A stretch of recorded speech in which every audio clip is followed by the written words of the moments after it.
Muy buenas tardes, sean todos bienvenidos a esta primera videoconferencia jurídica del curso Beneficios Penitenciarios y Boletas de Excarcelación, dirigido a jueces, secretarios, ayudantes judiciales, fiscales, secretarios y asistentes de fiscal y defensores públicos. En esta tarde tenemos la presencia del doctor Máximo de Ferrer Ortega Vintimilla, a quien desde ya le agradecemos su cooperación para el desarrollo de este evento. Antes de iniciar, me permito realizar las recomendaciones habituales. Por favor, cada participante debe ingresar a esta plataforma identificado con su nombre y apellido. Por favor, no utilizar sobrenombres ni alias. También con la finalidad de registrar su asistencia, pueden ustedes ya encontrar en el chat Zoom el link de registro de asistencias, medio único que se utilizará para que ustedes, para poder nosotros constatar su asistencia en este evento. En ese sentido, no es necesario que escriban sus datos personales de forma manual en el chat, sino que únicamente deben ingresar al link indicado y registrar allí sus datos. También les rogamos mantener encendidas sus cámaras. Las personas que tengan cámara en sus dispositivos, les recomendamos colocarse en un lugar cerca del Wi-Fi para tener una mejor señal y evitar el uso de plataformas tecnológicas que puedan mermar la velocidad de su internet. También les informamos que sus micrófonos se encuentran silenciados con el único fin de evitar interferencias, interrupciones o ruidos mientras el ponente realiza su exposición. Sin embargo, si desean intervenir, pueden levantar la mano y en el icono que se observa en la parte inferior de esta pantalla y se les habilitará el micrófono para que realicen cualquier intervención que a bien tengan. También si tienen preguntas técnicas, preguntas relacionadas precisamente con la temática que el doctor nos va a exponer, pueden plantearlas por escrito y al finalizar el evento se daría lectura y respuesta a las mismas. Continuando entonces, vamos a presentar al doctor Máximo Ortega Vintimilla. El doctor es especialista en criminología por la Universidad Complutense de Madrid, especialista y máster en Derecho Penal por la Universidad Andina Simón Bolívar, doctor y abogado por la Universidad Católica de Cuenca. Actualmente es juez penal en la Unidad Judicial de Iñaquito, en Quito, conferencista y profesor de maestría de Derecho Penal en la Universidad de Otavalo y UID. También el doctor ha realizado algunas publicaciones a nivel nacional. Bienvenido, doctor. Tiene usted la palabra.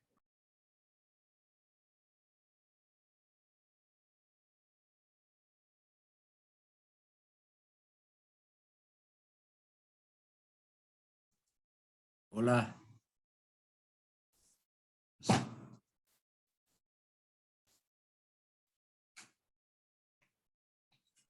Sí, doctor, buenas tardes, le escuchamos. ¿Sí me escucha, no? Sí, perfectamente, ya. Sí. Ya. Bueno, primeramente reciban un atento y cordial saludo los señores que están conectados a través de esta videoconferencia. Le agradezco también a la doctora Angélica Avilés de la Escuela de la Función Judicial por la invitación. Para mí es un gran honor compartir algunos conocimientos con los señores que están aquí presentes. Y dicho sea de paso, les doy un saludo a algunos jueces, a algunos fiscales. Les conozco, algunos son amigos. Bienvenidos. Y de antemano les digo que aquí vamos a tratar de intercambiar criterios, opiniones. No le tomen como que soy profesor ni nada. También soy un estudiante más, un compañero más. Así que vamos a hacerle lo más dinámico posible esta charla, conversatorio, conferencia, como quieran. Pueden interrumpir en cualquier momento, cuando tengan alguna duda. Y en la medida de posibilidades, trataré de dar la solución a las dudas o problemas que se planteen. Y de paso digo también, yo voy a aprender. Aquí estamos con colegas jueces, fiscales. También son gente muy preparada y también uno aprende. Pues todo el tiempo nosotros estamos en proceso de aprendizaje sobre todo si consideramos que el Código Orgánico Integral Penal es un código que prácticamente entró en vigencia hace poco. Estamos hablando de agosto del 2014. Entonces, ustedes se darán cuenta, haciendo los cálculos matemáticos, estamos hablando de 8 años. Y 8 años es poco. Y prácticamente lo que se ha analizado del Código Orgánico Integral Penal, lo que se ha interpretado, digamos, lo que se ha comentado, etcétera, es muy poco. Está en proceso. Los estudiosos de la materia penal estamos en proceso de seguir investigando y aportando con criterios, y tenemos que seguirlo haciendo, y ustedes también lo han hecho y seguirán haciendo. Entonces, esto es algo nuevo. Entonces, ahora bien, concretando ya con el tema principal para el cual se ha convocado a todos ustedes, vale señalar de antemano que el Código Orgánico Integral Penal, obviamente la mayoría ya lo sabe, pero para tomar en contexto, está conformado por 3 libros, ¿no? El primero que habla sobre todo del delito, la parte sustantiva; el segundo del procedimiento, la parte adjetiva; y el último que tiene que ver con la ejecución, ¿no? Que tiene que ver ya con cuestiones administrativas, que tiene que ver ya con el ámbito de la, si cabe el término, de la función ejecutiva, ¿no? Nuestro país. Entonces, es necesario hacer esa diferenciación para poder enfocarnos en lo que vamos a analizar ahora, que es lo relacionado con el libro segundo. Y si ustedes tienen el COIF, concretamente con lo relacionado a el artículo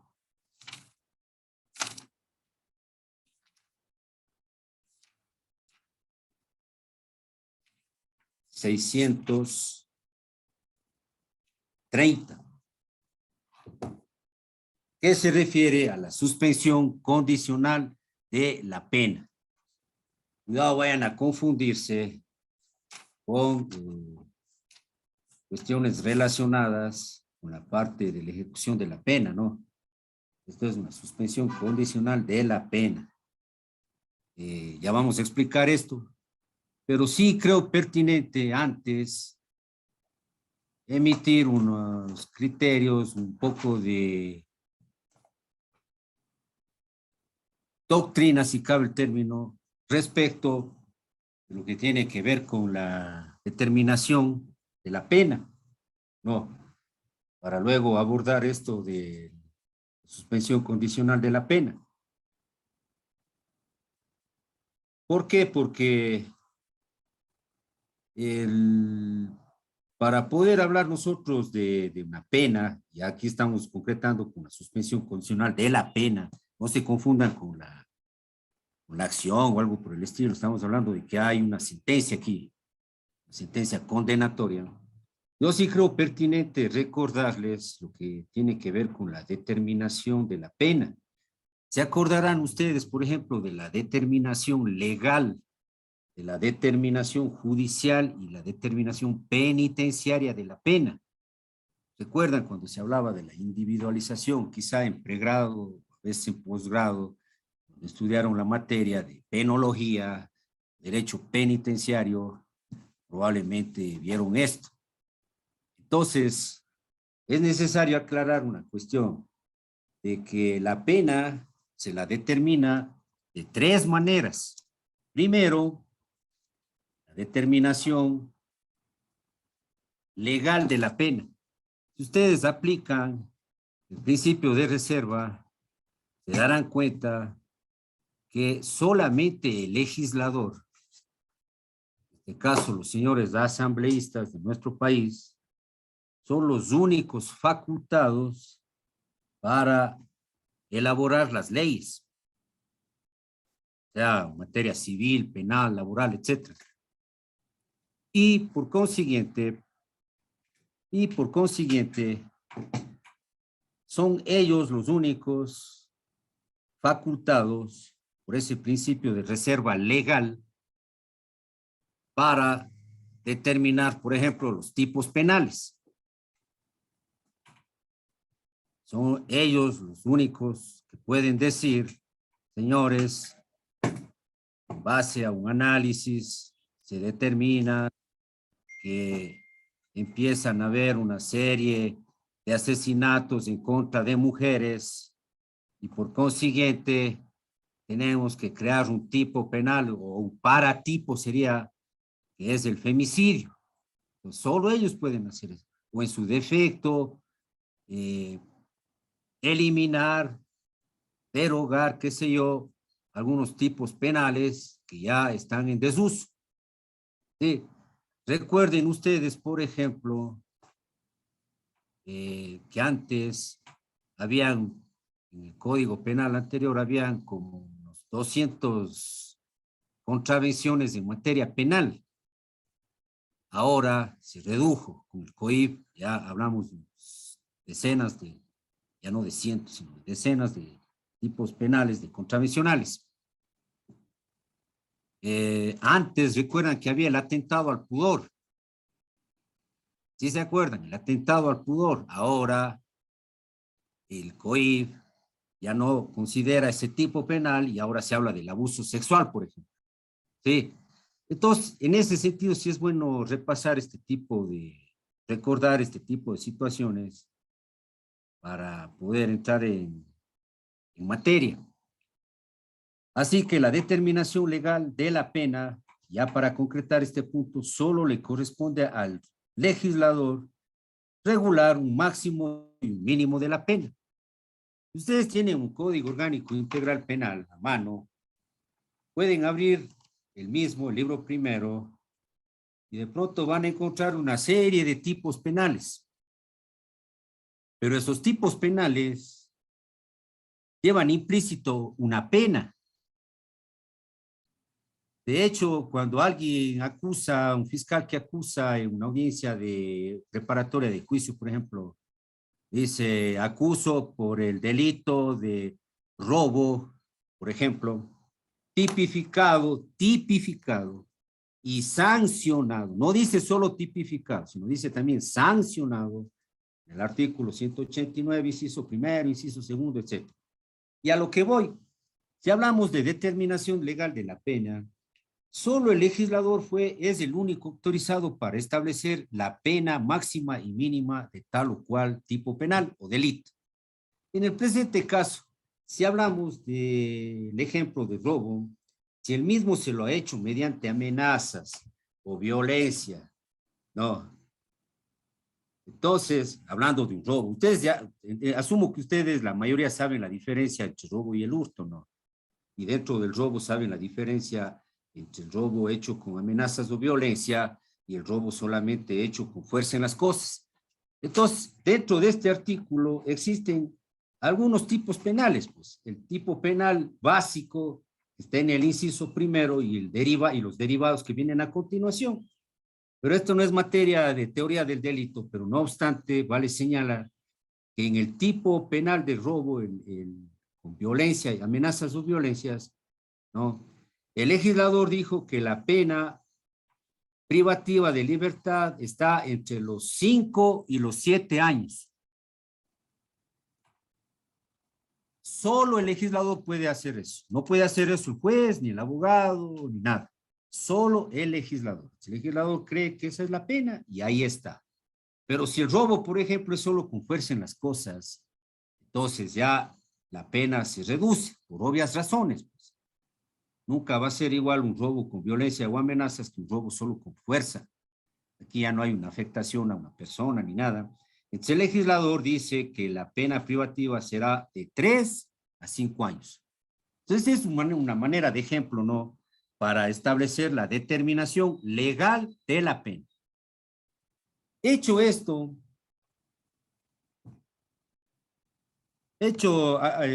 Analizado esta situación, a continuación vamos a ver lo que es la determinación judicial de la pena. El mismo nombre lo estoy indicando. ¿Qué es esto de judicial? Determinación judicial de la pena solamente lo puede hacer el juez, el penal en este caso, el juez de garantías penales. ¿En qué consistiría esto? En que, si bien es cierto, dentro de un tipo penal, vamos al robo de nuevo, inciso primero, amenaza o violencia, se supone que amenaza o violencia de parte de una persona, ¿no?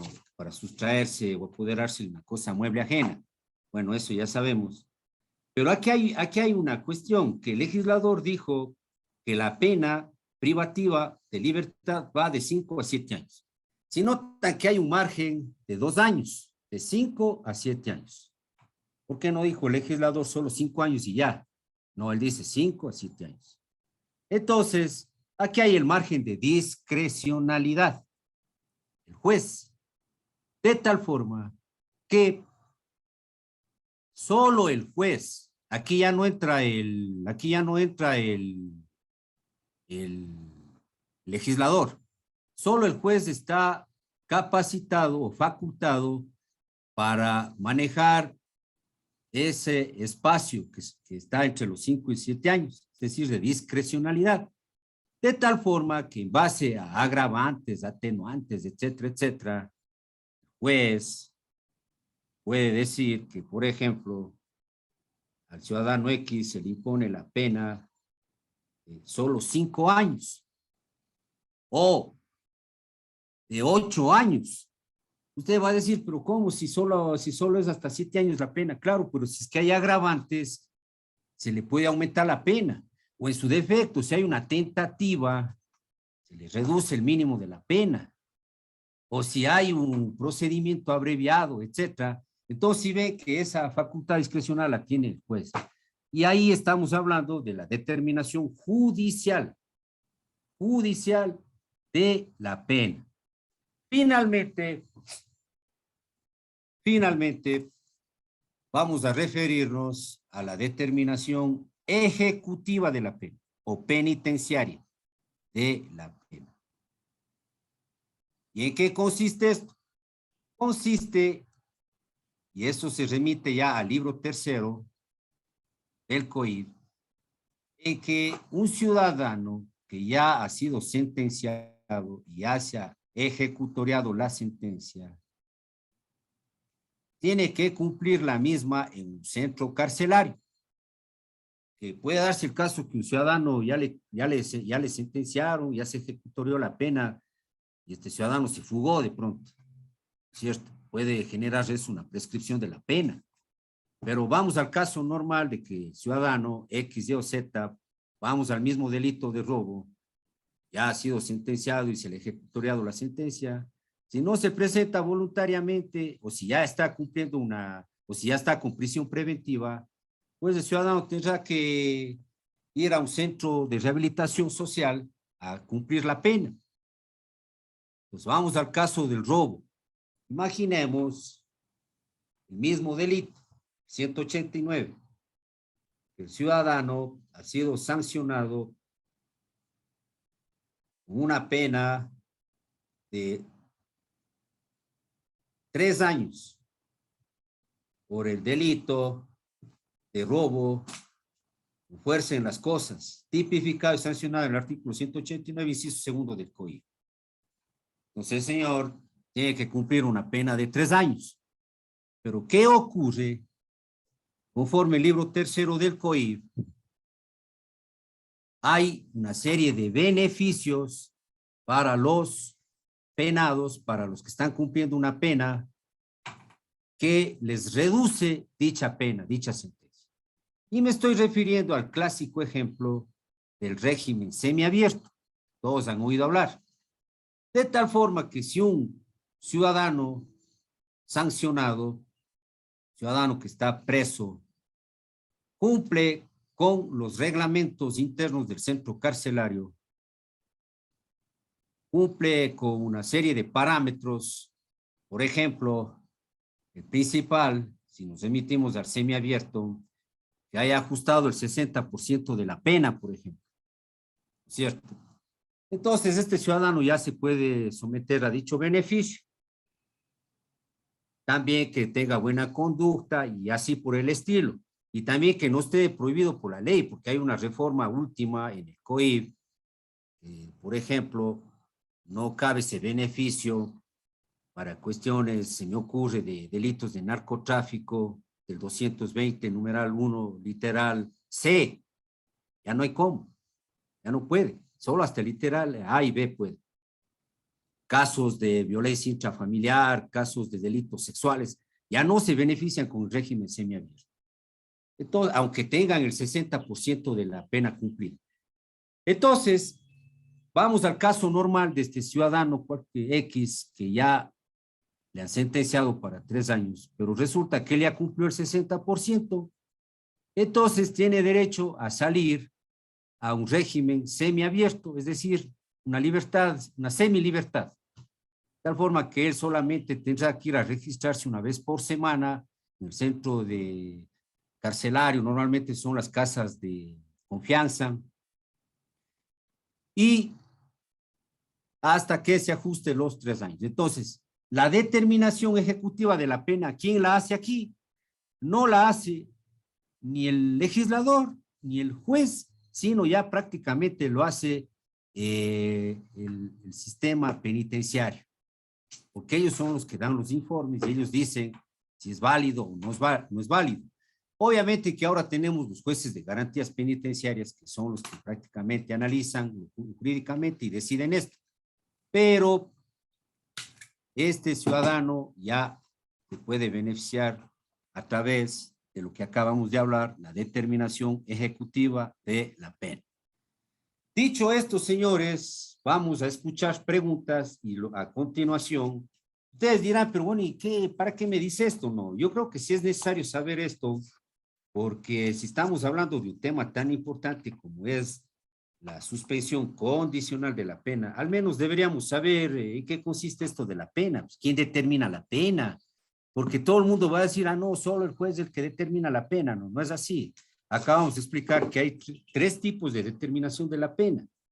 Entonces es necesario esto como introducción. De todas maneras, si alguien desea hacer una pregunta, estamos dispuestos a atender la misma, y si no les contestar, bueno, ya me disculpan, algún colega me ayuda por ahí. A ver, Gracias, gracias, doctor. Vamos a darle la palabra al doctor Diego Poma, que está con su mano levantada. ya, Buenas tardes, doctor Poma, le escuchamos. Gracias, saludos, doctor, desde Guayaquil. Una pregunta en concreto. Se habla de la prohibición, ¿no es cierto?, de las reformas vigentes desde junio del 2020 en cuanto a delitos que usted ya lo había señalado, ¿no? En cuanto a delincuencia organizada y otros delitos. La pregunta en concreto, si una persona es detenida el 3 de marzo del 2020, antes de la vigencia de dicha prohibición, y su sentencia ocurre, digamos, en agosto del 2020. a ver, espérenme un ratito. Permíteme, papelito. Déjeme anotar un ratito, ya sé a dónde va la pregunta. A ver, repítame, ¿cuándo dice que ha cometido el delito? El 3 de marzo del 2020. Ahí cometió el delito. Delincuencia organizada. Para anotar, 3 de marzo del 2020. Ajá. Ahí fue el día de los hechos supuestos. Sí. Ya, Sí. ¿cuándo le sentenciaron? Lo sentenciaron el 8 de agosto del 2020. 8 de agosto de 2020. Delincuencia organizada, ¿no? Y su sentencia por apelación y todo se ejecutorió en enero del 2021. Enero del 2021, ya. Se ejecutorió. Ya. Ya. La pregunta es, ¿se beneficia o no del régimen semiabierto? Ya. ¿Me permite revisar el COIB un segundito y le doy la respuesta? Claro, doctor.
Ya, verá, usted me imagino que ya tiene el Código Orgánico Integral Penal con las últimas reformas, ¿no?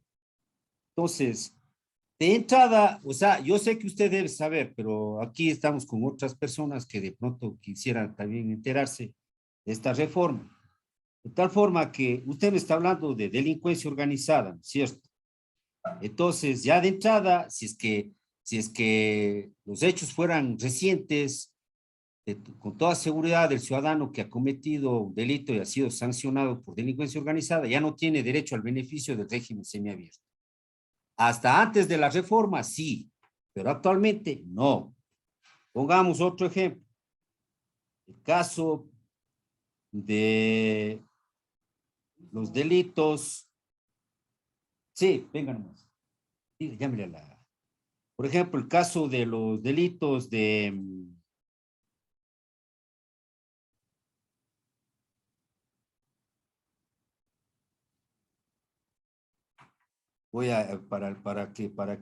Vamos a analizar delitos comunes, clásicos, digamos, convencionales. Por ejemplo, el delito de robo con consecuencia de muerte, ya no está tampoco. Trata de personas, tráfico ilícito de migrantes, tampoco. Violencia contra la mujer, tampoco. Peculado, enriquecimiento ilícito, lavado de activos, etcétera, etcétera. O sea, está una serie de delitos que impiden ya el beneficio del régimen semiabierto. Ya. Ahora, en el caso concreto suyo, usted me dice que el ciudadano fue sentenciado. Aquí ya no habría que analizar, señores, la fecha del cometimiento de la infracción, por si acaso, porque estamos hablando del libro tercero, estamos hablando de materia penitenciaria. Aquí para nada vamos a tocar el tema de que el ciudadano cometió el delito hace 30 años, hace 20, hace 10, y desde ahí le vamos a hacer cuenta. No, para nada. Hay que hacer cuenta desde la fecha en que se le ejecutorió la sentencia. ¿Por qué? Porque en materia penitenciaria ya tratamos de ejecución, no de que esté ejecutoriado. Si el ciudadano se le ha ejecutoriado la sentencia en enero del 2021, él entraría dentro de la reforma. No sé si me entendió, doctor. En este caso, podría ser que no le beneficie. Bueno, lo que pasa es que, ¿cuál es si el el ciudadano ha cometido delincuencia organizada y la sentencia se le ejecutoría en enero del 2021, entonces lamentablemente el ciudadano no podría tener el beneficio del régimen semiabierto. Pero aquí viene una cuestión importante, señores. No todo, no todo en materia penal quiere decir que ya es la última palabra, que está escrito en piedra, como se dice vulgarmente. Porque aquí no estamos hablando de tipos penales, por si acaso. Estamos hablando de normas penales que hay que diferenciar. El Código Orgánico Integral Penal podrá tener unos 700 artículos, pero tipos penales creo que no tiene más de 300. Entonces, la interpretación, ojo, la interpretación de materia penal, ustedes saben muy bien, conforme el artículo 13, ¿no? Ustedes saben muy bien ese artículo. Señores, se rige por las siguientes reglas. Dice que la interpretación en materia penal se realizará en el sentido que más se ajuste a la Constitución de la República de manera integral y a los instrumentos internacionales de derechos humanos. Los tipos penales y las penas se interpretarán en forma estricta. Ojo, analizarán lo que estoy leyendo. Cuando se habla de tipos penales y penas, estamos hablando de la interpretación en forma estricta. Esto es respetando el sentido literal de la norma. Pero si hablamos de normas penales, que no son tipos penales, por ejemplo, el caso de la norma penal que trata sobre el régimen semiabierto, ahí estamos hablando de que la interpretación puede darse en el sentido que más se ajuste a la Constitución y a los instrumentos internacionales de derechos humanos. ¿Qué quiere decir esto? Que nada impide que el ciudadano que fue sentenciado por delincuencia organizada y que él no tiene la culpa de que se hayan demorado por ejemplo, en dictarle una sentencia, y peor todavía, en que se hayan demorado en resolver recursos de apelación, casación, que son impugnaciones. Entonces, ahí, aplicando incluso la favorabilidad, y haciendo una interpretación en el sentido de acorde a la Constitución y a los instrumentos internacionales de derechos humanos, el ciudadano podría ser beneficiado o favorecido con un régimen semiabierto. Se podría alegar y decir, bueno, el señor cometió la infracción antes de la entrada en vigencia, antes de que se impida o que se prohíba el beneficio para los que cometen delincuencia organizada. Por ende, podría beneficiarse. Todo depende ya del criterio del juez y también de la habilidad del abogado, ¿no? Que haga una buena petición, diga que sí podría beneficiarse, porque la interpretación restrictiva, señores, insisto, más se da al tipo penal. ¿A qué? Por ejemplo, al delito de robo. Aquí no podemos hacer en un delito de robo una interpretación analógica, por ejemplo, que sí hay cómo hacerlo en materia civil. Entonces, en lo que tiene que ver con normas, por ejemplo, para tener un criterio más amplio, incluso un conocimiento más amplio, usted me va a decir, bueno, el libro preliminar habla de el título primero, la finalidad del código, las garantías y principios generales que rigen el procedimiento penal, etcétera, etcétera. Usted me va a decir, no, es que eso hay que aplicarle de manera estricta, literalmente. No, porque no son tipos penales, pero sí ya lo que tiene que ver con el libro, estrictamente con la parte ya que tiene del libro primero, que tiene que ver ya cuando se empieza a mencionar, ¿no?, los tipos penales, que es la parte especial del derecho penal, si cabe el término. En este caso, cuando empieza a hablarse ya desde el artículo, les voy a dar el artículo 79 del COIP, genocidio, por ejemplo. Ahí así no hay vuelta a quedar, señores. Sí, esa sería la respuesta, señor estudiante. Entonces, en honor al tiempo, vamos a continuar. Gracias, doctor. La moderadora me ayuda, continuamos entonces. Sí, gracias. Antes de continuar, vamos a darle la palabra al doctor Abdón Monroy, que tiene también su mano levantada. Por favor, doctor Monroy, ¿puede activar su micrófono? Ya, perfecto, le escuchamos. No le escuchamos al doctor todavía. O sea, ahorita quizás sí. Ya, muchas gracias, muy amable de su parte. Sí. Solamente un punto de orden, como dicen en la asamblea, doctor. Las reformas contentivas de las prohibiciones, tanto para el régimen semiabierto como abierto, no fueron publicadas en el año 2020, como dice el doctor Poma, sino el 24 de diciembre del año 2019 en el registro oficial número 101. Nada más, doctor. Gracias. Ya, gracias por la ayuda. Y en verdad que sí estaba dudando de eso. Sí, tiene toda la razón usted. No es en esa fecha, sino lo que usted dice, doctor. Entonces, hay que tomarle como límite esa fecha, ¿no? No, doctor, discúlpeme para cerrar ya este asunto. Verdad es, el doctor Monroy tiene razón, pero esa es la publicación en registro oficial. Ahí hay una transitoria que señala que entrará en vigencia esas reformas en 180 días. Entonces, los 180 días se cumplen el 21 de junio del 2020. Ahora, ¿por qué es importante entender esto? Lo que usted bien lo ha mencionado, doctor, aplicar el principio de favorabilidad, porque se debe aplicar, para mi criterio, las normas que están vigentes en el momento que se cometen el ilícito. ¿Cuál es el problema? El problema, esto trasciende en que no hay una unidad de criterios a nivel nacional. ¿Por qué? Porque hay jueces que aceptan o no el régimen semiabierto a partir de la ejecución y nos crea un gran problema. Porque el problema se trasciende cuando ya tenemos que tratar, por ejemplo, la prelibertad. Existen criterios de salas divididas en que dicen, mire, la prelibertad es cuando desde que se ejecuta o existe una sentencia ejecutorial. En cambio, los jueces de garantías penitenciarias decimos, no, la prelibertad aplicando el principio de favorabilidad debe ser de las leyes que estuvieron vigentes en el momento de la detención.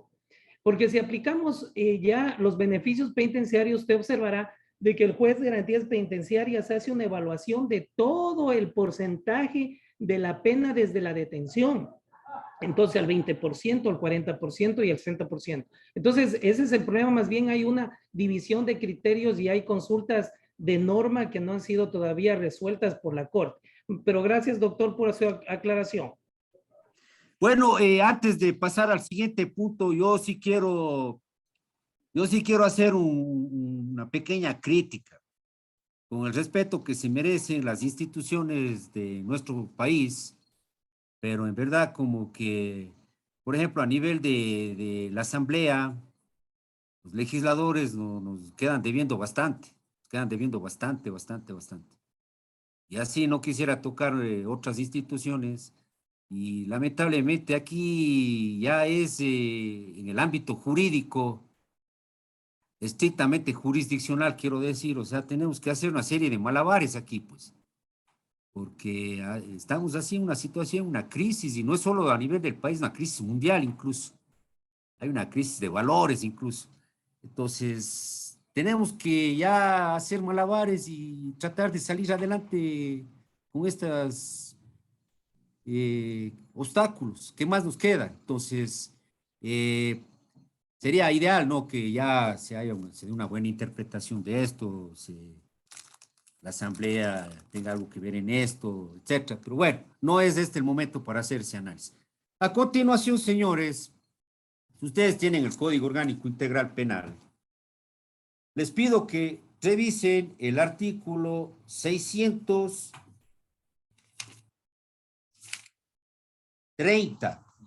Concretamente, nos referimos a la suspensión condicional de la pena, que es el tema principal que nos ha motivado a todos a conectarnos por este medio telemático, por este medio digital.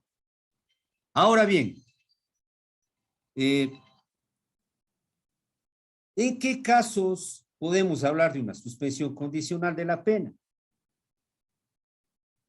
Bueno, yo tengo entendido que la mayoría de estudiantes de derecho, porque ya estamos hablando con colegas fiscales o jueces, ya no amerita, pues, o sea, estar aclarando esto, ¿no? Pero si hay señores estudiantes, señoritas estudiantes o abogados que quizá no tienen experiencia, es obvio que previo a esto tiene que haber una sentencia, pues, ¿no? O sea, pues lógica, o sea, va a decir es obvio, ¿no? O sea, lógico.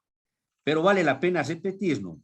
Es decir, que previo a hablar de una suspensión condicional de la pena, se supone, pongamos un ejemplo del robo. Vamos con el ejemplo del robo mismo. Pues de pronto se pasó por unas tres fases, tres etapas. Primeramente se pasó por la etapa de la instrucción fiscal.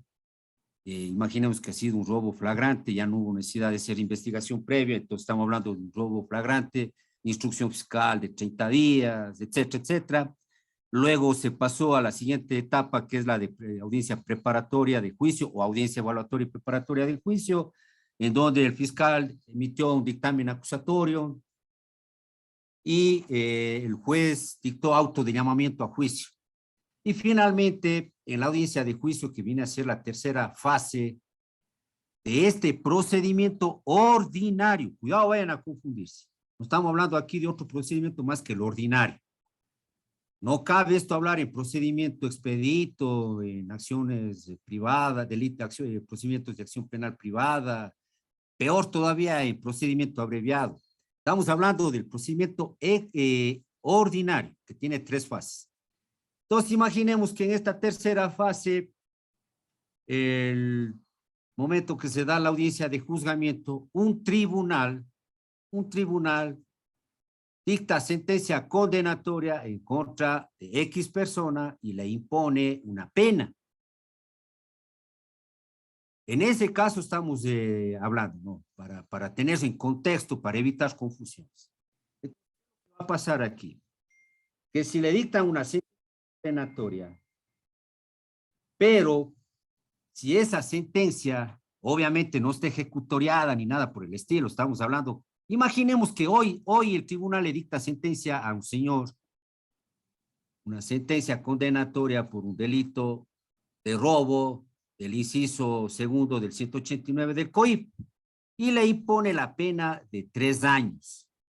Estamos claros ahí, ¿no es cierto? Imaginemos ese caso. Hoy, ahorita le acaban de sentenciar al señor. Entonces ya depende de la buena asesoría del abogado, que el abogado tiene que todo el tiempo estar preparándose. Ahí sí yo hago una crítica, con dolor del alma. Hay colegas abogados que la última vez que han hecho un seminario o han hecho un estudio de posgrado o se han capacitado ha sido hace 10 años. Todavía están hablando ellos de código penal y código procedimiento penal, verán, para reírnos un rato ahí. Entonces, así, ¿cómo funciona? No funciona así, pues, las cosas. ¿Qué podemos esperar de un abogado que no se actualiza? Después va a tener problemas con el cliente, porque el cliente le va a demandar. Y en defensa del consumidor, si se da caso, se demanda contra abogados por mala práctica profesional. Entonces, es necesario que el abogado todo el tiempo esté estudiando. Los jueces, los fiscales, todo el tiempo tenemos que estar leyendo, asistiendo a seminarios. Si el que da la conferencia es un abogado de 26 años, un muchacho, un PhD, y sabe, pues bienvenido, me da mucho orgullo que me dé clases un muchacho que puede ser en edad mi hijo. Gracias, pero de eso se trata, irse actualizando, profesionalizando, capacitándose. Entonces, vamos al caso. Si este ciudadano que está sentenciado a 3 años, porque el tipo penal no da para que se le dé más, si el abogado sabe de derecho penal, de procedimiento penal, tranquilamente puede pedir en la misma audiencia al tribunal, ¿qué le puede pedir? La suspensión condicional de la pena, pues. Usted dirá, pero ¿y cómo así? ¿Por qué? Porque si el ciudadano cumple, si el ciudadano sentenciado sería la palabra, ¿no? Hay que diferenciar, ojo, no confundan el ciudadano sospechoso, investigado, el procesado, el acusado, son de acuerdo a las fases, ¿no? En esta fase de audiencia de juzgamiento, estamos hablando ya de un acusado y sentenciado. Este ciudadano que ha sido sentenciado a 3 años puede pedir, pues, ese mismo rato de la que se acaba de emitir la sentencia del Tribunal Penal, pues, y decir, señor, a través de, obviamente a través de su abogado, ¿no? Vea, yo me quiero, por favor, quiero que me den una suspensión condicional de la pena, porque la misma ley en el artículo 630 habla que hasta 24 horas posteriores a la sentencia de primera instancia, desde luego, se puede suspender la pena. Está claro, ¿no es cierto? Usted dirá, pero ¿cómo? Siempre y cuando se cumplan requisitos. Entonces yo me voy a un extremo, me voy a un ejemplo extremo. ¿Creen ustedes que un caso de violación, el supuesto, ya, todavía goza de presunción de la inocencia, verán, por si acaso, porque todavía no sabemos si va a apelar, si no sabemos si quiere someterse a la suspensión condicional de la pena? Pero ustedes creen que en el caso de un violador o de un asesino en serie tenga la posibilidad de que se le suspenda la pena? Bueno, de entrada, que yo sepa, en la mayor parte de países del mundo, del ámbito del derecho romano, latinoamericano, etcétera, iberoamericano, es muy difícil. En Ecuador, al menos, no puede beneficiarse. Porque es obvio, un delito de esa naturaleza no sería viable que ese señor se beneficie de eso. Hay que considerar a la víctima también. Pues no. Yo no quiero meterme a polemizar por si acaso, porque esto genera polémica. Ahí viene la cuestión del garantismo, del punitivismo y todo eso. No vayamos a eso. Pero a lo que voy, si cumple el requisito que voy a mencionar a continuación, sí puede, pues, este ciudadano que ha sido sentenciado a 3 años. ¿Por qué? Que dice el primer requisito que la pena privativa de libertad prevista para la conducta no debe exceder de 5 años. Si el señor ha sido sentenciado a 3 años, ¿puede o no puede? Sí puede. 2, que la persona sentenciada no tenga vigente, dice, no tenga vigente otra sentencia u otro proceso. ¿Qué es esto? O sea, que el señor de pronto ya le sentencian por robo a 3 años, pero resulta que paralelamente el señor está con una instrucción fiscal por, se me ocurre, por el mismo robo, por el mismo robo. Entonces, ¿qué pasa ahí? Entonces ya se le impide. Si el señor ha sido sentenciado por un asesinato, peor todavía. Y así por el estilo, entonces el ciudadano no tiene que haber sido sentenciado ni estar procesado. No. Por otro lado, dice que los antecedentes personales, sociales y familiares del sentenciado, así como la modalidad y gravedad de la conducta, sean indicativos de que no existe necesidad de la ejecución de la pena. Esto es muy importante, señores. Los señores jueces del Tribunal Penal ya tienen que manejarse con criterios hasta cierto punto humanitarios. Podríamos decir también aquí tratar de considerar qué fue lo que le pasó a la víctima, qué pasó con esto de la cuestión de la reparación integral, etcétera, ¿no? Pero sobre todo que el tribunal, los señores jueces digan, bueno, que este ciudadano de pronto es un buen padre de familia, porque si se demuestra que este ciudadano que ha cometido robo, pero de pronto es un señor con el mayor respeto que se merece, cuidado, vayan a interpretarme mal, pero el señor este es un señor que le ha aficionado a las bebidas alcohólicas, un tipo agresivo, que tiene casos de violencia intrafamiliar, o es un drogadicto, o etcétera, ¿no? Y, o qué sé yo, de pronto una familia disfuncional, el señor que no tiene un buen hogar, no tiene una buena formación, ¿no?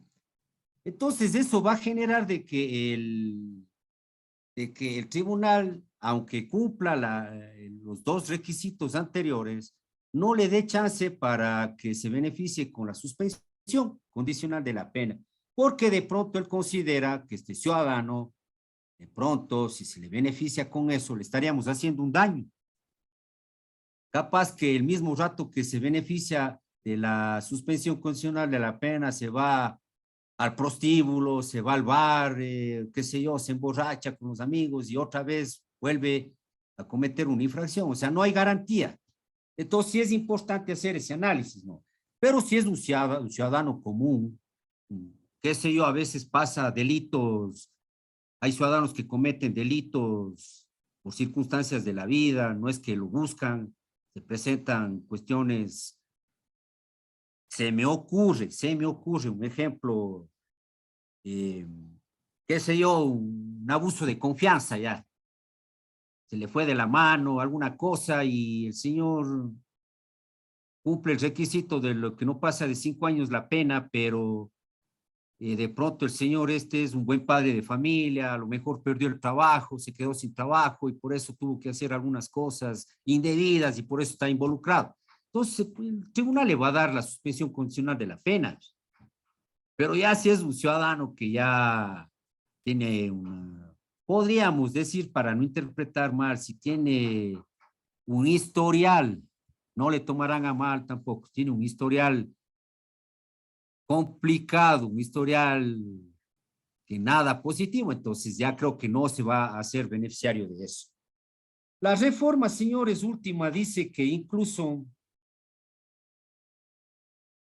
se incorporó recién esto, no procederá el beneficio de la suspensión condicional de la pena para los casos de delitos contra la integridad sexual y reproductiva, violencia contra la mujer o miembros del núcleo familiar, ni en los delitos de obstrucción de la justicia, peculado, enriquecimiento ilícito, cohecho, concusión, tráfico de influencias, oferta de tráfico de influencias, testaferrismo, sobreprecios en contratación pública y actos de corrupción en el sector privado.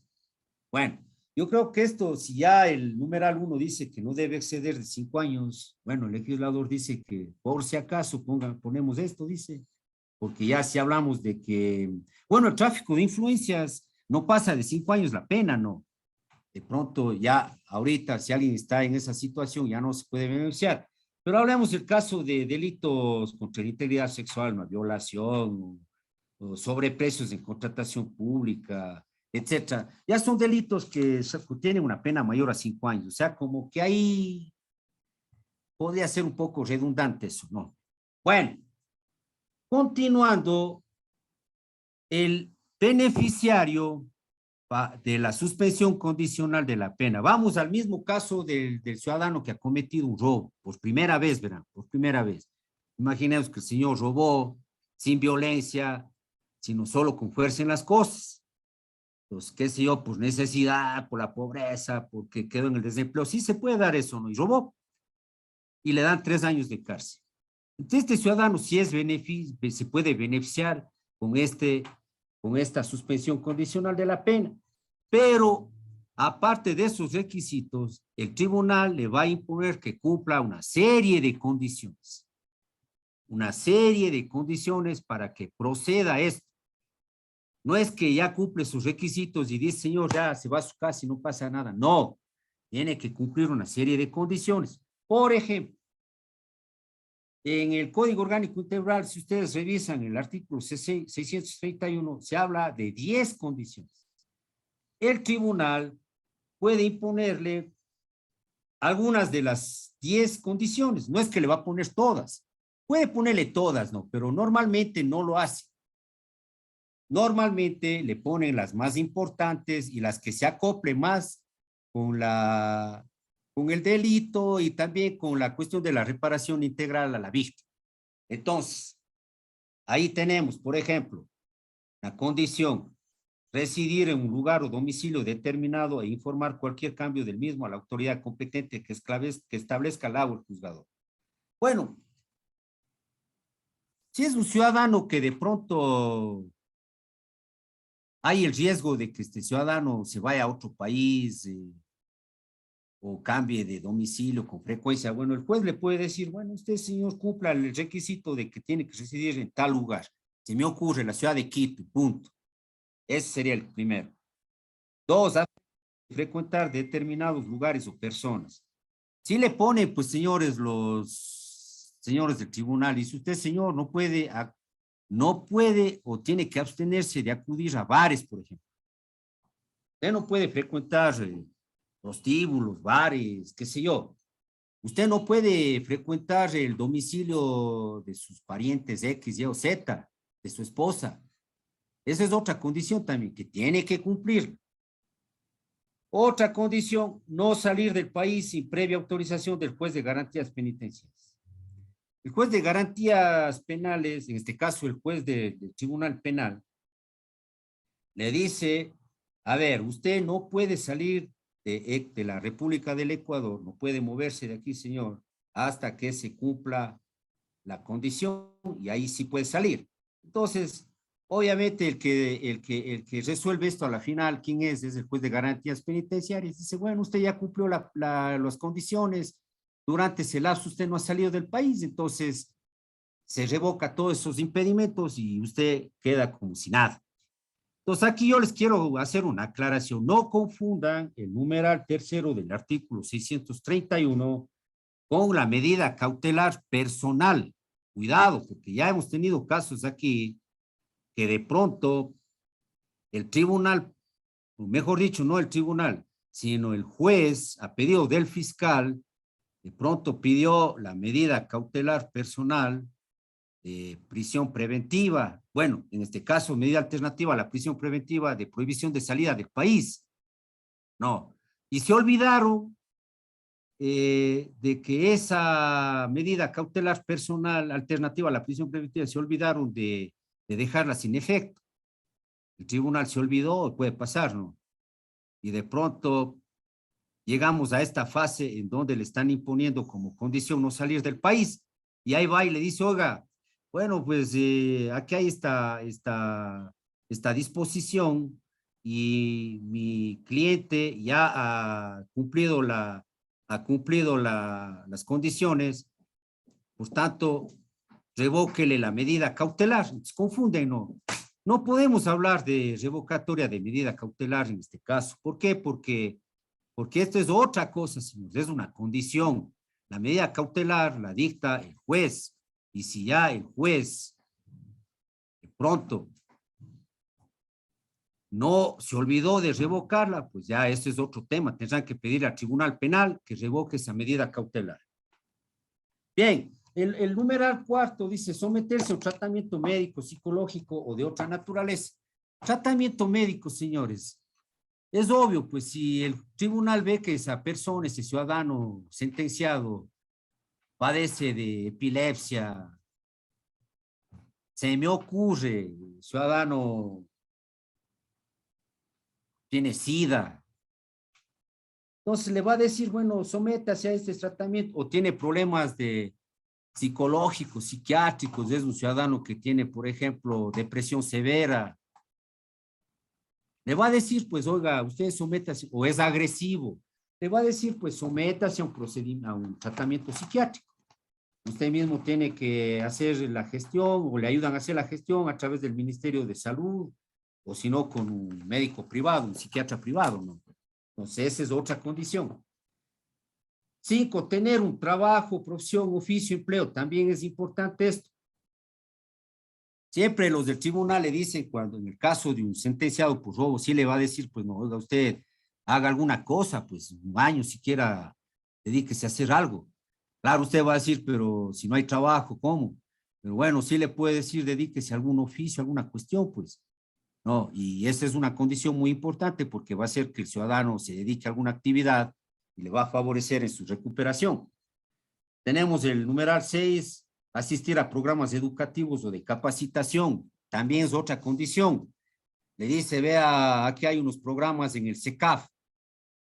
Ahí enseñan a, qué sé yo, a la profesión, a ser albañil, se me ocurre. Vaya que aprenda la albañilería.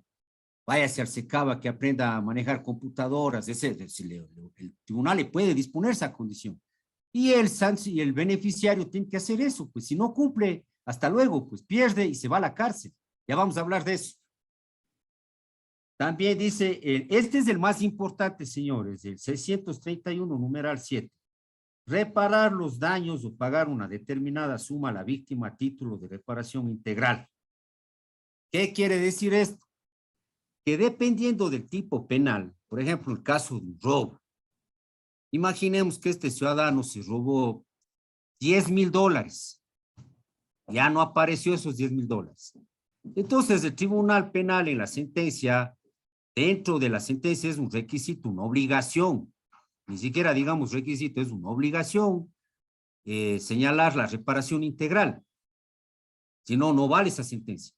Entonces, dentro de la reparación integral, normalmente el tribunal penal dice, bueno, pues usted le ha perjudicado en $10,000 a la víctima, por ende usted tendrá que pagarle los $10,000. Entonces, este es el mejor pretexto para hacerle que cumpla eso al que se beneficia con esta suspensión condicional de la pena. Le va a decir, normalmente el tribunal va a decir, bueno, usted, señor, perfecto, se va a su casa, no se va a la cárcel, pero eso sí, usted tendrá que ver de dónde saca los $10,000, vea si le paga en 12 meses, en 12 cuotas, algo por el estilo. Entonces, si no cumple eso, lamentablemente, y sabe que normalmente eso es lo que más se aplica, dependiendo del delito, ¿no? Eso es lo que más se aplica a la reparación, la condición esta de reparar económicamente a la víctima. El 8º dice que se presente periódicamente ante la autoridad designada por el juzgador. A veces aquí se interpreta mal, ¿no? Dice presentarse periódicamente, incluso esto en las medidas cautelares de tipo personal, dice presentarse ante una autoridad. No necesariamente tiene que ser ante el juez o ante el fiscal. Puede ser en una comisaría de policía, vaya y presente al comisario de policía, vaya y presente en el comando de policía, etcétera, etcétera. Entonces aquí igual, ¿no?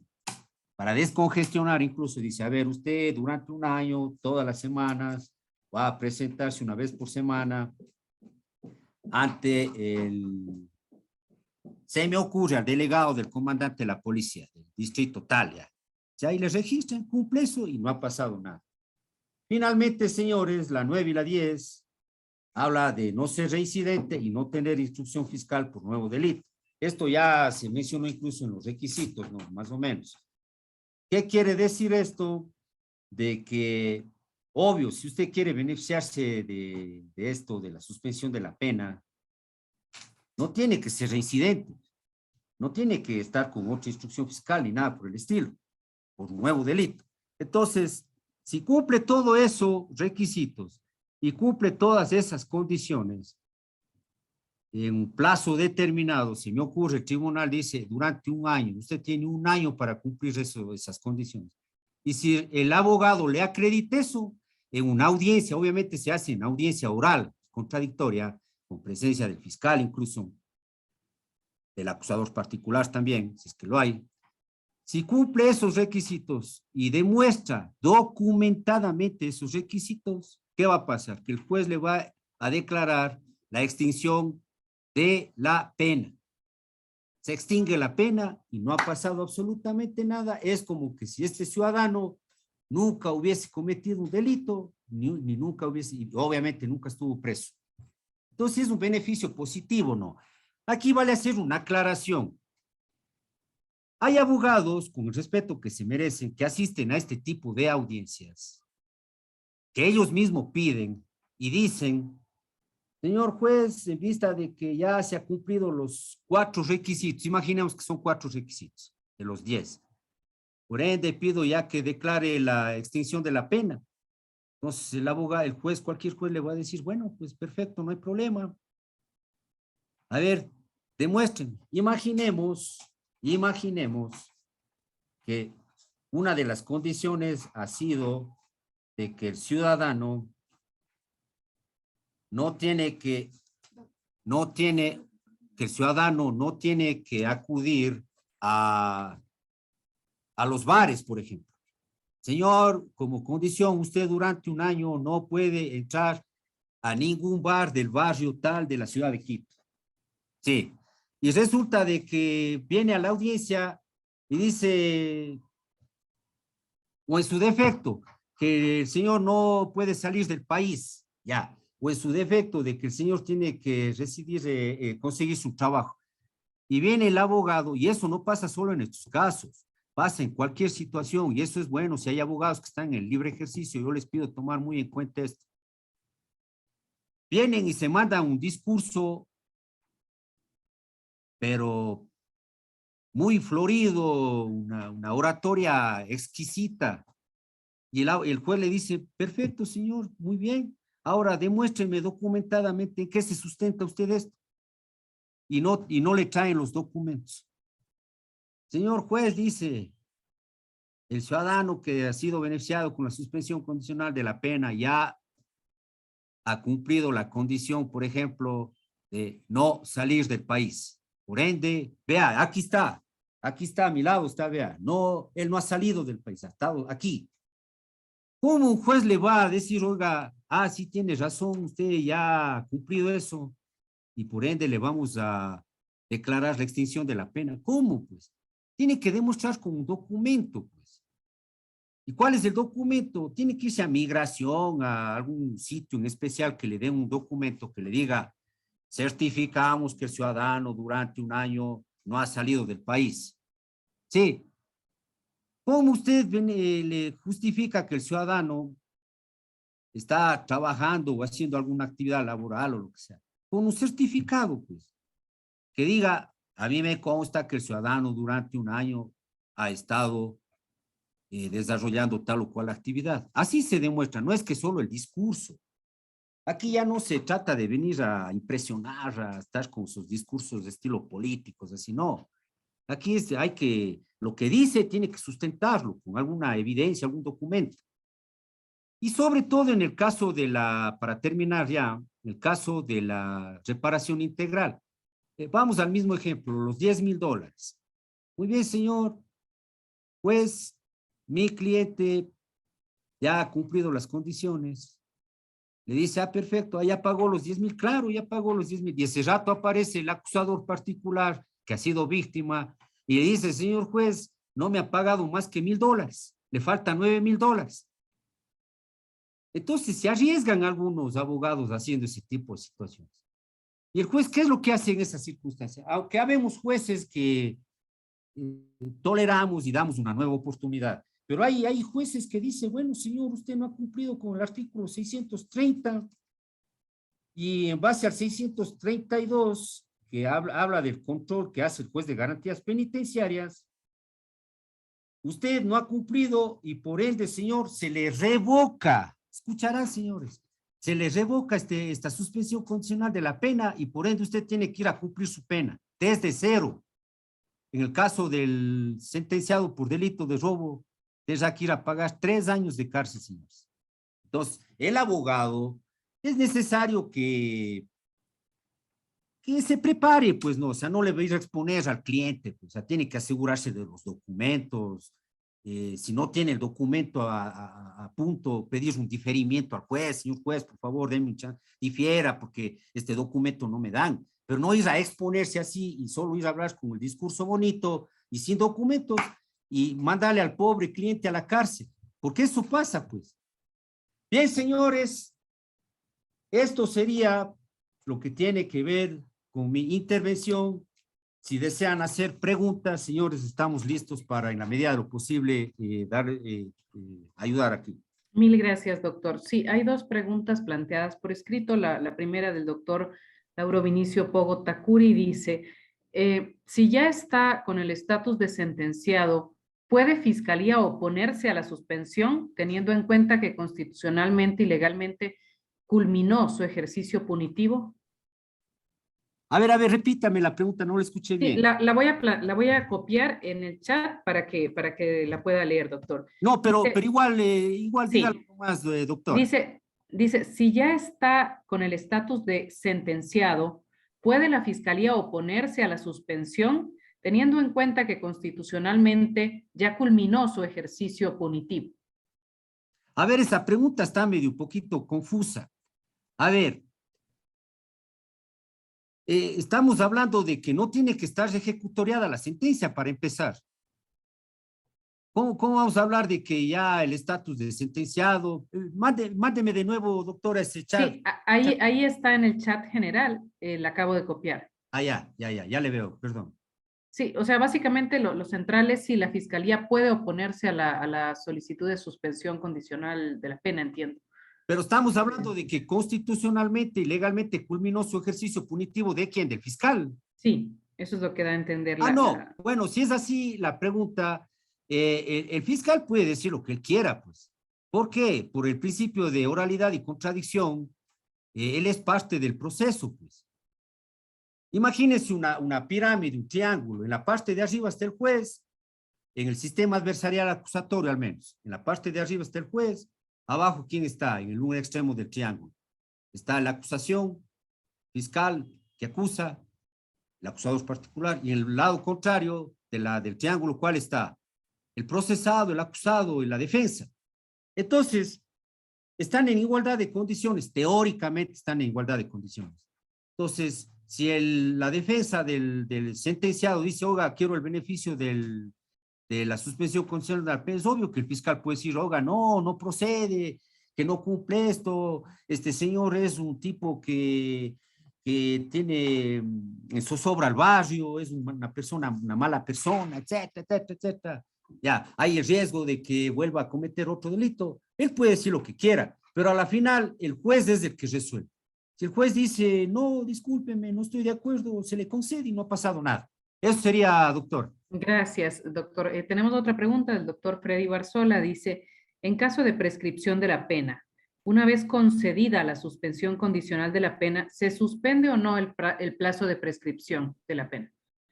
Está planteada ahí en el chat. En caso de la prescripción de la pena, a ver, ya, una vez que se concede la suspensión condicional de la pena, ¿se suspende o no el plazo de prescripción de la pena? Bueno, aquí, señores, hay que analizar una situación.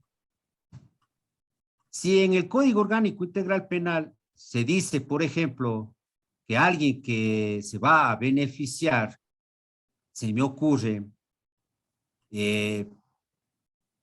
a ver, vamos a poner un ejemplo parecido.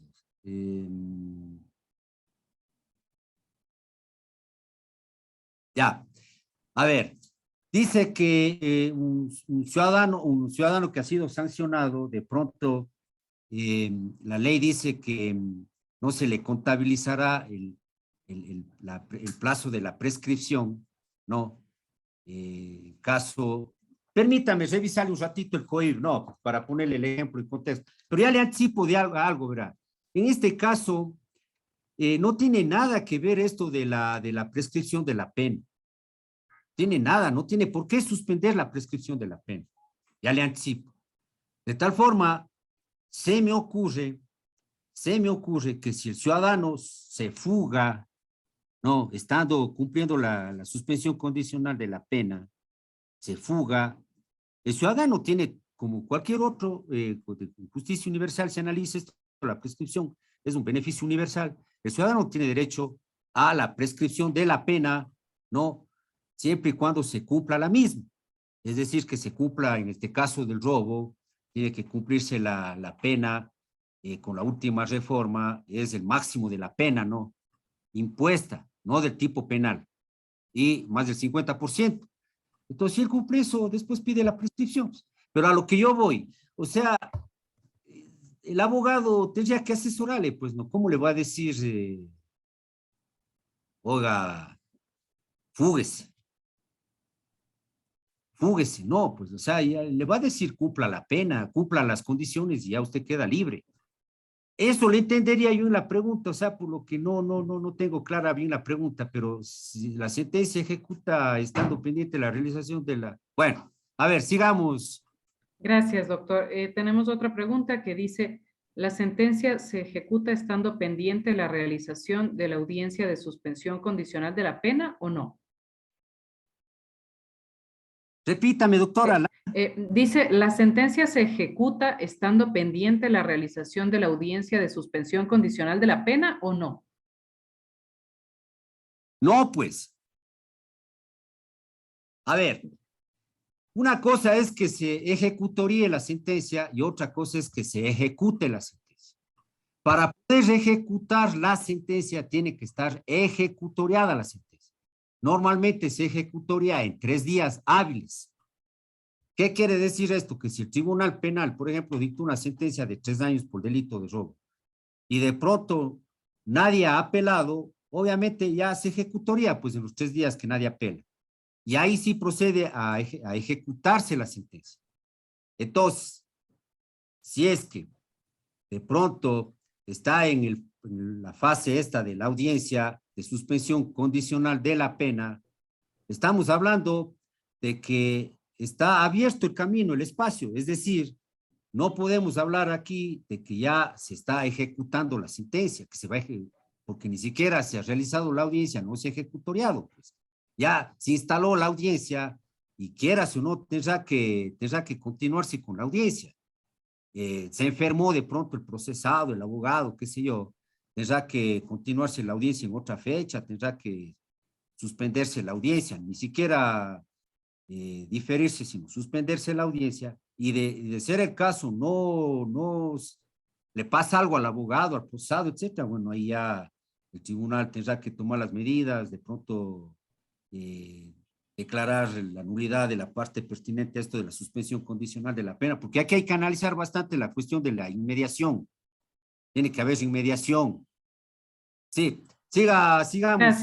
Gracias, doctor. Hay una pregunta que dice, si se trata de un ciudadano extranjero que solicita la suspensión condicional de la pena, conociendo que no va a poder cumplir el pago de la reparación integral, ¿puede el juez realizar un análisis indicando que por la precariedad económica del sentenciado no va a poder cumplir con el pago de la reparación integral y que por ende es infructuoso suspender la pena, consecuentemente negar la petición? Como dije hace rato, ya depende del criterio que tenga el tribunal, ¿no? Aquí también entra ya un análisis de cuestiones humanitarias, familiares. A ver, vamos al caso del robo con violencia y amenaza, por ejemplo. Ya, que no es el caso para que se beneficie de la suspensión condicional de la pena.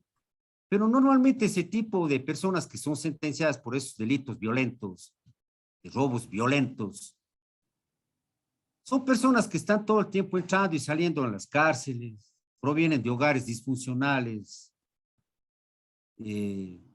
roban celulares y venden en $20 para consumir droga, qué sé yo. Una reparación integral a esos señores pedirles no va a cumplir nunca, pues. ni las multas, ni nada por el estilo. Eso ya queda sin efecto prácticamente. Pero vamos al caso de un ciudadano que está dentro de los parámetros para ser beneficiario de la suspensión condicional de la pena. Pero si, obvio no, el tribunal dice, este señor no tiene antecedentes, este señor no tiene otra instrucción. El perjuicio que le he hecho a la víctima, se me ocurre, es, no pongamos 10,000, que es un monto muy alto, es de $2,000. Y el abogado del procesado le motiva, le fundamenta bien y le dice, vea, señores del tribunal, la verdad que el señor no tiene trabajo, es una familia pobre, qué sé yo.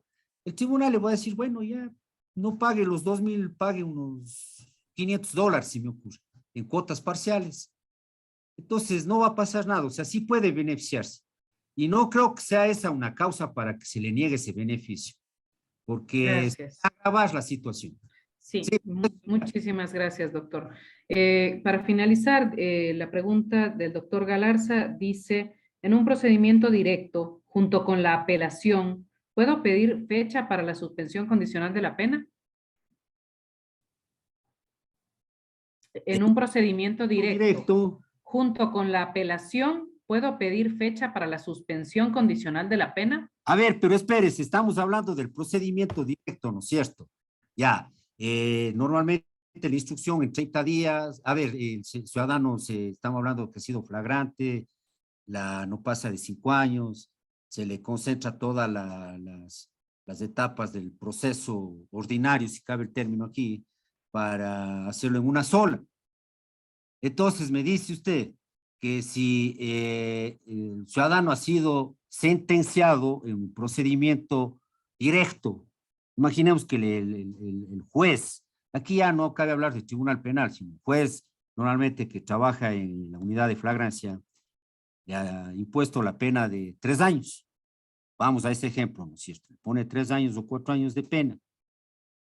Pero dice que apela a esa sentencia, ¿no es cierto? Aló, hola.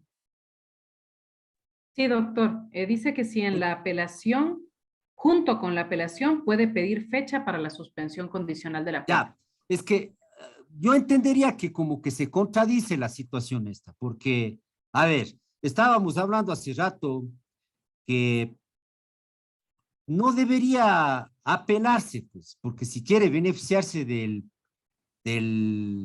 en cualquier caso, ¿no? Si quiere beneficiarse de la suspensión condicional de la pena, entendería que lo correcto es que no se apele, pues. O sea, sí se ha oído ese tipo de situaciones, pero lo correcto es que no se le debería fijar fecha y hora, sino ya el señor tendría primero derecho a que eso suba a la Corte Provincial, a la Sala Penal, para que resuelvan esa apelación, pues. Y ya prácticamente la suspensión condicional de la pena como que vendría a perder su esencia. Sí, o sea, como que hay una contradicción ahí. Sí, esa sería la respuesta. Mil gracias, doctor. Bien, con esto vamos a dar por concluido el evento de la tarde de hoy. Les agradecemos principalmente al doctor Máximo Ortega por esta importante charla y aportes que nos ha impartido en la tarde de hoy.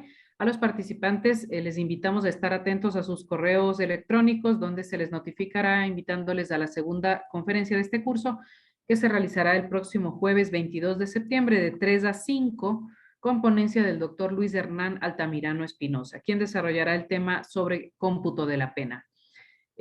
Muchísimas gracias por su asistencia. Si tienen preguntas, inquietudes en general en torno a los procesos que se realizan, pueden escribir al correo escuela.judicial@funcionjudicial.gov.es.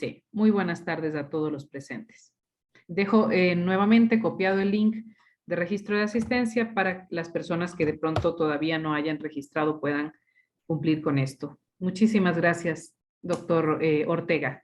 Muy buenas tardes. Muchas gracias también, un gusto haber colaborado. Muy buenas tardes, pasen bien.